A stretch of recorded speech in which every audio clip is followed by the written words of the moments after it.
Hey everybody, welcome to What Culture Gaming. There's news afoot, and it's me and you. I'm Scott. This is Josh. Hello. It's late in the day. It is. But anyway, yeah, it seems like Google are potentially entering the console race as... Go on. What does this mean, Scott? What this means, it's not confirmed officially yet, but theinformation.com have obtained some sort of leak/report, and they just started writing about it. It seems like Google are on the cusp of developing a game streaming service that they're calling Google Yeti. Right. Or Yeti, as you said. A Yeti! A Yeti? I don't know what that is. I don't know. It's a wrestling thing. Anyway. Oh. Yeah, I know. Tricked you. Why would you do that? Don't know. They, yeah, so it seems like Google are developing the Google Yeti, and then they're also going to be developing a little console that'll pretty much just be a streaming box. It won't take any physical media, and you'll just buy this little Google box thing, and it'll just stream in the Google Yeti service. So, that blows everything wide open, because we've had streaming services before, and for me, something like PlayStation Now was never good enough. Like, I never felt that good. I think you've tried it as well. Yeah, it's fine as a placeholder. I couldn't see it being in a whole console, like the base of a whole console. It seems a bit silly to me. I don't know. Why is it silly? Because it doesn't seem to be where the industry's going. You know, we've got Microsoft doing the Game Pass, where it's sort of a Netflix-style subscription thing, but it's not streaming. It's downloading full games. Yeah, that's the thing actually, because one of the biggest questions is obviously how do you eliminate lag, and the way that Microsoft decided to do it was just make it so you can just download every file, and which, you know, they're going up against all the potential piracy things that go alongside that, because people can crack their consoles and extract the files and whatever. But I don't know, I would potentially argue that this is the way the industry is going because of that, because you have something like the monthly subscription model, and so I mean, there's a whole load of questions as to which developers and publishers and exclusivity deals can Google get. Yeah. A lot with the money they have.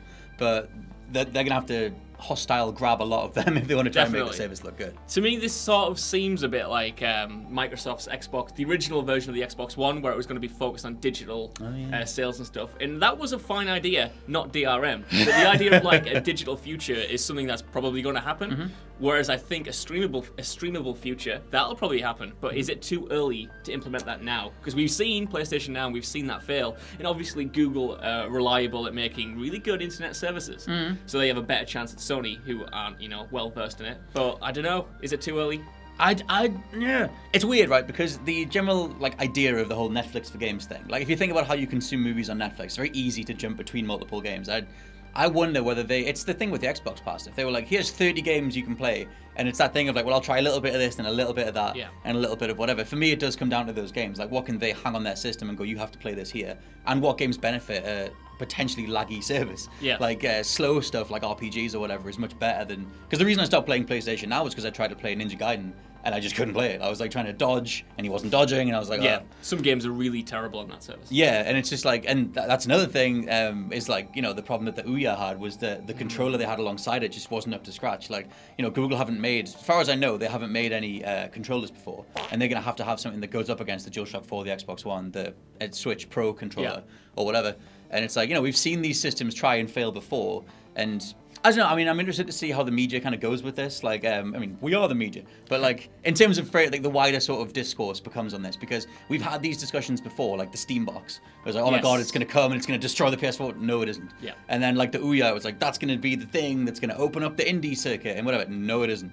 So, I don't know, it comes down to the games and it comes down to the licensing deals that they can set up. Obviously, we only have very limited information from the information. Yes, okay. But it all hinges on games, I think. Do you envision this, just anecdotally, do you think this is going to be big AAA games that Google are getting into? Or are they going to be more casual experiences that you can pick up and play and that are more appropriate for a streaming service? Well, I think it'll be that, because one of the things that, depending on how much the big companies decide to go all in on streaming stuff, it's like, how well can you stream a AAA game? Like, I mean, the mind kind of boggles, because say you're streaming something like Horizon or something, I don't know, something that's bigger, Monster Hunter, in terms of being multi-platform.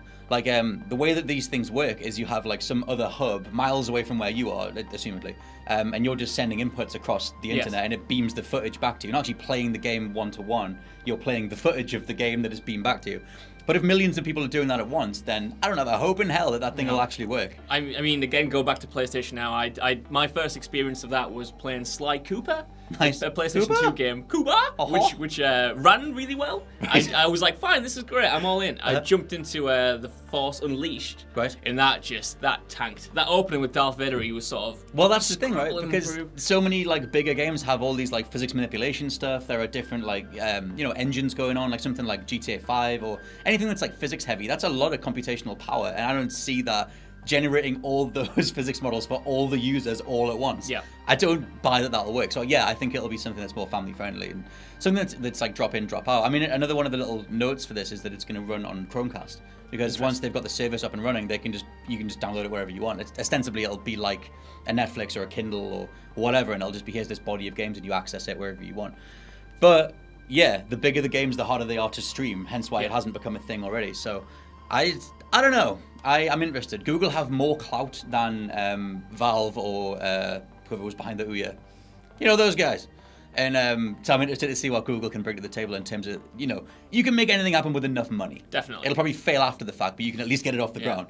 So well, if it's going for an see. entirely different audience, it's almost certainly not going to knock off the Xbox One and the PlayStation 4 or even the Switch. But as an alternate experience of streaming games for families and stuff, I can see it succeeding. If the games are good and if it runs well, yeah, it's not going to challenge the PlayStation or the Xbox or Microsoft. They have nothing to worry about, as far as I'm concerned. At least at this stage. Maybe in the future, when we go further towards that. You seem to not agree.